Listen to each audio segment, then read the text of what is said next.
يا هلا ومية هلا بأحلى متابعين قناتي ومتابعين يومياتي. حبايبي المتابعين، راح أشارك وياكم فطور هذا اليوم. سويت فطور وحلا، وهمينة يعتبر ثواب، همينة من ضمن الفطور عزلت للثواب. فراح نبدي وياكم نجهز فطورنا مثل ما شفتوا بمقدمة الفيديو. راح أسوي وياكم كوبة السلق أو كوبة مرق أو كوبة سراي حسب التسمية اللي انتو تعرفوها. فأول ما راح أبدي بيه هو نجهز الحشوة للكوبة. وثرمت البصل ثرم ناعم أول شي، وأحمسه وأذبله حتى بعدين أخلي عليه اللحم المثروم. وبهذا القدر اللي بصف الطاوة اللي بيها بصل، همينة خليت بيه بصل عمود أحمسه نسوي بيه الصلصة أو المرق للكوبة.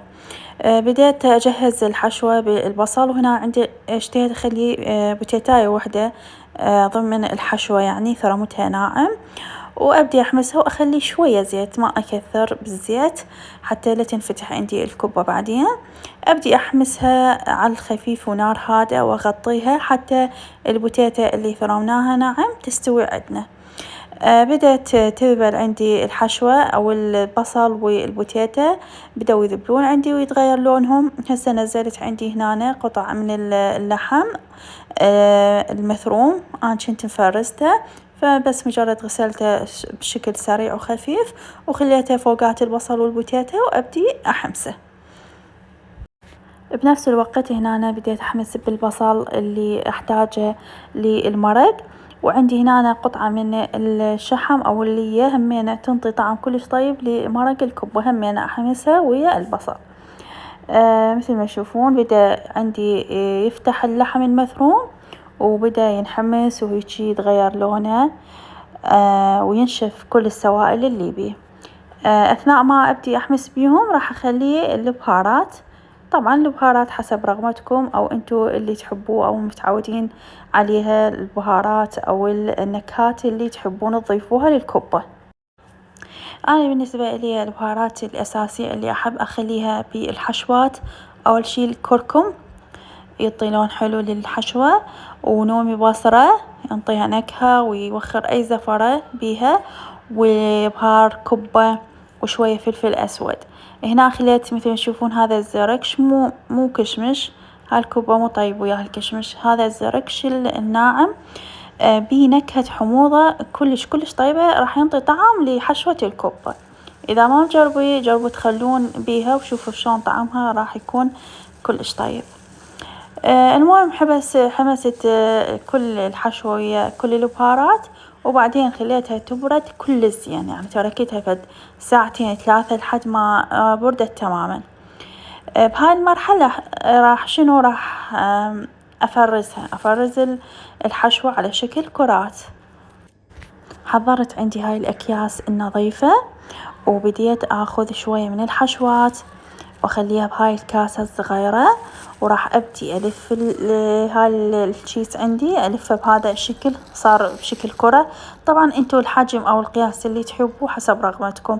أنا هنا خليتها يعني حجمها يكون وسط، مرات أنا أسويها كلش كبيرة مرات صغيرة، بس هالمرة سويت حجمها وسط. شنو الغاية من انه هيك افرز بهذا الشكل؟ شوفوا كملتهم كلهم. الغاية انه هي راح تنطينا غلاف للكبة راح يكون كلش خفيف. هي هاي انجح واضبط طريقة، يعني كل تقريبا المحلات اللي تسوي او المطاعم اللي تسوي هاي الكبة تتبع هاي الطريقة. هسه راح اخذها واخليها بالفريز شوية تجمد، ما أريدها كلش الصك، لا شوية تجمد بس مجرد تاخذ شكل الكرة، حتى بعدين من أجهز الكبة وألفها راح تكون عندي سهلة بالتشكيل. هسه كملنا من شغل الحشوة وفرزناها. الخطوة اللي بعدها راح نبدي نسوي العجين بطريقة كلش سهلة وبدون أي إضافات. هنا عندكم أما تشتروا من العطار الخلطة جاهزة، إنه برغل وجريش، وتخلوهن حسب انتو الكمية اللي تردوها أو حسب انتو عائلتكم ايش قد تخلون، فقط شوية ملح فوقاتها وبس. وراح نبدي نخلي المي الحار أو مي دافي ونخلط بالبرغل والجريش بهذا الشكل، يعني شلون نرملها أخلي لها مي دافي وأخلط وأغطيها وأرجع لها فد ورا نص ساعة أو ساعة، وهمين أخلي لها شوية مي دافي وأخلط لحد ما أوصل القوام العجينة اللي هو أريده أو مناسب للكبة. بهذا الشكل مثل ما تشوفون أغطيها وأرجع لها. شوفوا امتصت كل السوائل اللي ضفتها وكل المي الدافي اللي خليته. أرجع همينة أخلي مي دافي بهذا الشكل شوية وأخلط. هنا من أحسها إنه حباية البرغل والجريش امتصت المي أو تشبعت بالمي، بديت أعجن بإيدي. إيش قد ما تقدرين عجني.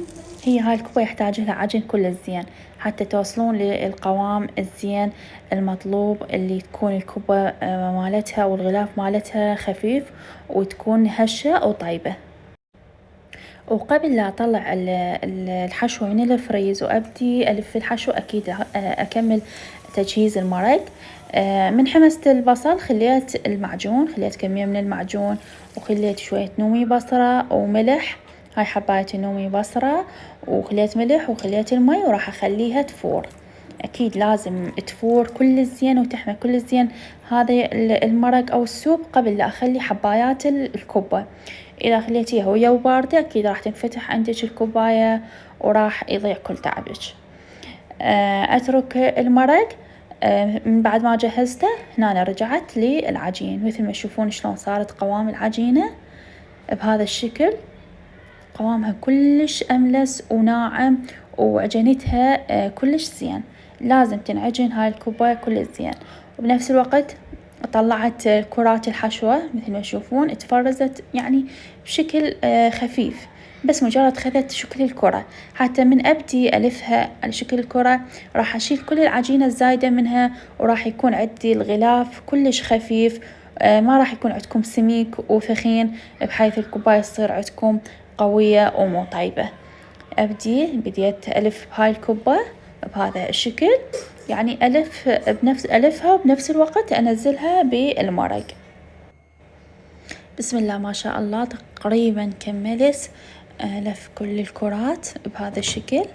ويعني مثل ما قلت لكم من تفرزون الحشوة راح تكون عندكم كل سهلة باللف وما راح تتعبكم. لفيت كل الكمية الحمد لله. وهنا الإضافة الاختيارية، أنا أخليها لأن ابني يحب الإسباجيتي، فأخلي يعني شوية من شعرية الإسباجيتي، أو تريدون تخلون من الشعرية العادية همينة طيب. وأغطي عليها وأتركها تتهدر شوية وتستوي الكبة. سنترك الكبة تتهدر براحتها. راح أبدي نسوي الحلو. راح أسوي طبقة من المحلبي وطبقة من الكراميل.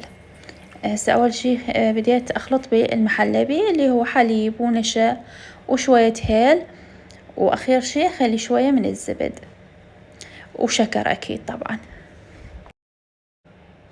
وهاي كوبتنا الطيبة بدأت تبقبق وتقريبا استوت، وراح أطفي عليها.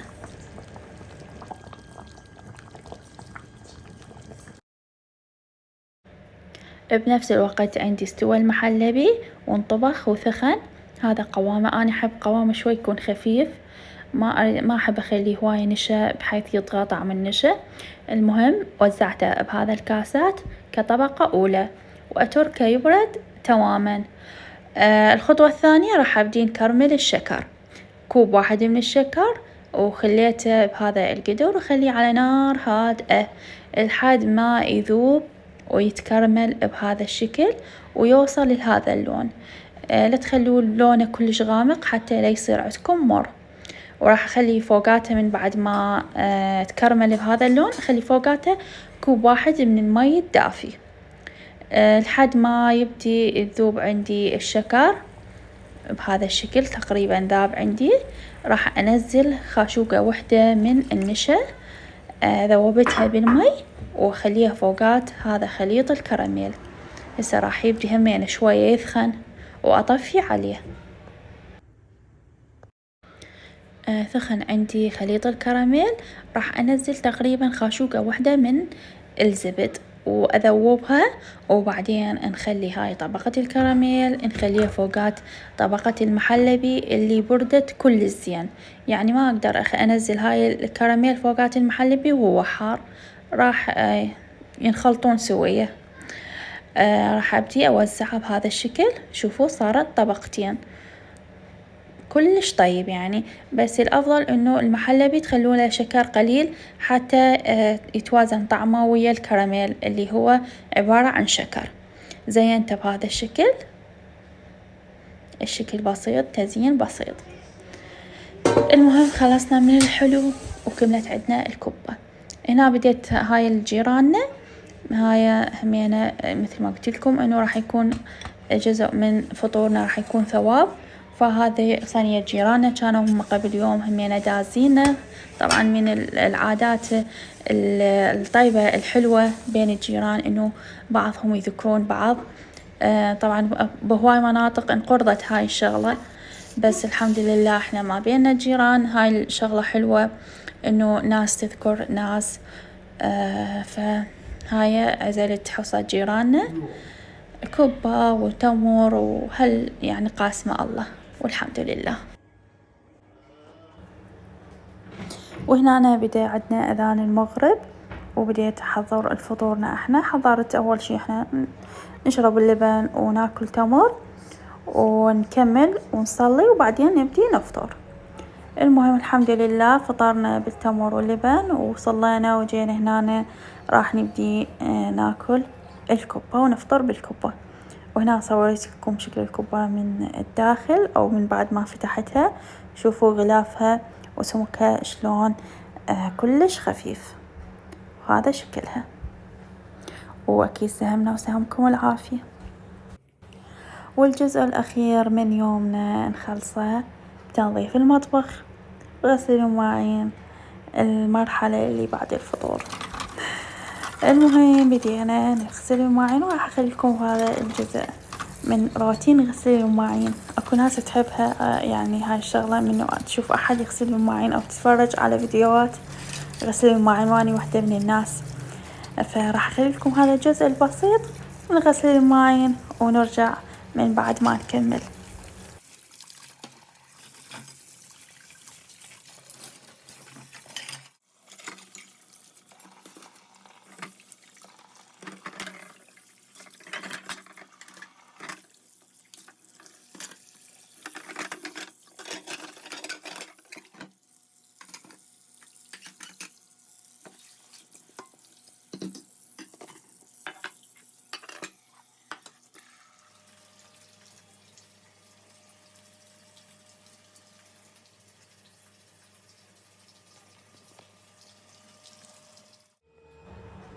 ولهنا حبايبي المتابعين يخلص روتين يوم من أيامنا الرمضانية المباركة. إذا عجبكم الفيديو لا تنسونا من اللايك والاشتراك بالقناة وتفعيل جرس الإشعارات. شكرا لطيف كرم متابعتكم، ومع ألف سلامة.